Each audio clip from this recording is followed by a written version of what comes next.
Sizler alıp gelesizler, o bidanlarda sabahın кезеңдері бар, педагогтың әрекеті бар, ресурстар ортасындағы оқушының әрекетін бағалау жұмысы көбілеріңіздің.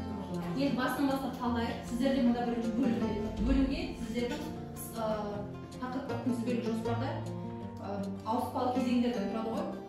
Сол жердегі бөлімді алтын әрекеті номермен жазып қоясыздар. Одан кейін педагогтың аты жөнін сіздер өздеріңіз жазасыздар, күнін сыныпты білесіздер. Мына оқу бағдарламасына сәйкес оқу мақсаты деген қайдан аласыздар, қалай білесіздер?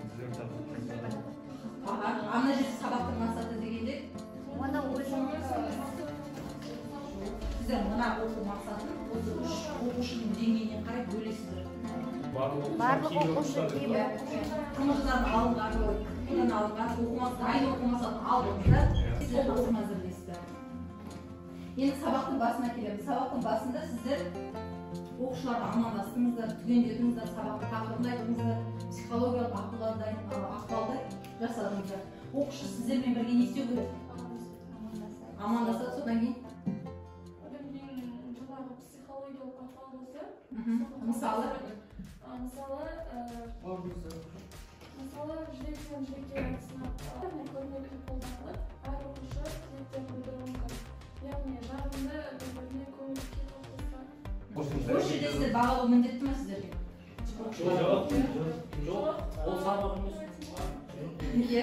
Яғни бұлар өткен оқушылардың ары қарай яғни мадақтауға қолдар айсын, ауышамадағы кесеңіздер болады. Сіздердің қолданатын ресурстарыңызда сіздердің көрнекіліктеріңіз. Арғарда сабақтың басын бастадық, арғарда сабақтың ортасына келдік. Топқа бөлдік, жаңағы сабақтың негізгі бөлімі ғой? Иә, сабақтың негізгі бөлімі. Топтықта негізінен сабақтың бастапқы кезеңі одан кейін сабақтың басында яғни оқушылар мысалға сұрақ қою арқылы сабақтың мақсаты мен тақырыбын анықтайды. Одан кейін мұғалім сабақта қалай түсіндіргісі келеді, ол постер форма арқылы не болмаса мұғалім презентация, бейне көрсету арқылы дайын материалды көрсету арқылы. Жақсы, рахмет. Енді сіздерге кеше Сәттігүл апай 500 әдіс жіберді. Соны ашып көргендеріңіз бар ма? 500 әдіс жіберді. Қазір сол әдістердің кем дегенде үшеуін сіз қымыржы жасауда қолданамыз қазір болашақта. Енді сабақтың соңына келдік. Сабақтың соңында сіздер не істейсіздер? Бекіту сұрақтарыңыз рефлексия. Тапсырма береміз.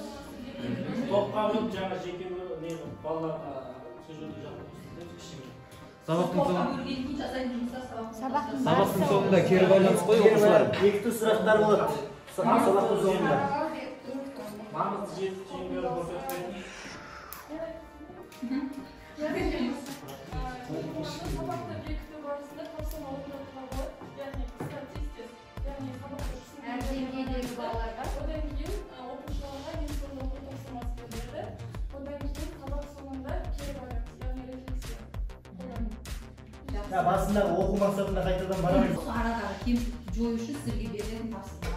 Қазір өздеріңіз ақылдасып, кез келген бір оқу мақсатын аласыздар, оны 3 деңгейге бөлесіздер, осы 3 деңгейге сәйкес сіздер тапсырма әзірлейсіздер. Бір сұрақ қойсам ба? Жаңа кейбір оқушылар, барлық оқушылар дедік қой енді. Тапсырмаларда соған орай 3-3-тен бөлінуіміз керек болса ма? 3 тапсырма болса, біреусінде жаңағы қарта оқитындарға сіздердің бөліп соңыз барлығыңыз.